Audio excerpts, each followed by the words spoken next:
was in Wall Street. And it's not difficult to say I feel better now. Normally I don't used to read things, but today I want to say many things, so I'm going to read. Dear friends, it's an honor for me to speak here at this university, in this city, and in this country. Some of the people who fear that we will win the next elections in Spain say many terrible things about us. Now they say, why are you going to the USA if you don't even like the USA? And so I want to begin my speech by showing my admiration for the people of this country. Often people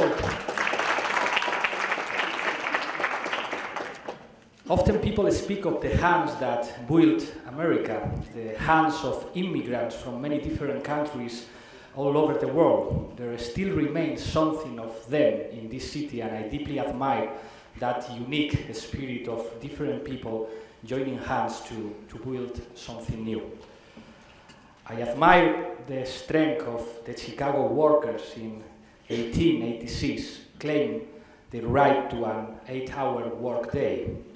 The press called them crazy, just as they still call those who defend the working class today. How can I not admire that same United States working class? How can I not be moved listening to Bruce Springsteen sing The River? I also admire the words of some of the presidents of this country, like those of Abraham Lincoln, who said in his Gettysburg Address that a government is a government if it is of the people, by the people, and for the people. We too say the same thing in our country.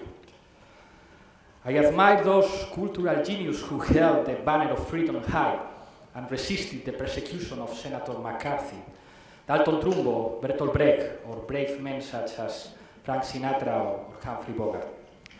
As a Spaniard, I haven't forgotten the generosity of Americans, many of them people of faith, who in 1936 and afterwards welcomed and helped Spanish exiles who came to this country with nothing. This country is also great because of his athletes. How can I not admire Tommy Smith and John Carlos, who with their fist raised the dignity of African Americans in 1968? How can I not admire LeBron James and his teammates who showed their full support to Trevor Martin, a teen killed for being an African American and for wearing just a hood? How can I not admire a country that gave birth to Rosa Parks, who showed that dignity is disobedience? How can I not admire a country that gave birth to Angela Davis, to Harvey Milk? How can I not admire a country that has given birth to so many freedom fighters? I'm very happy to be in the United States with you. But today I'm here to speak to you about Podemos, to speak to you of how it's possible that a political force like us, born just 1 year ago, is now ready to take the government in Spain and to win the elections.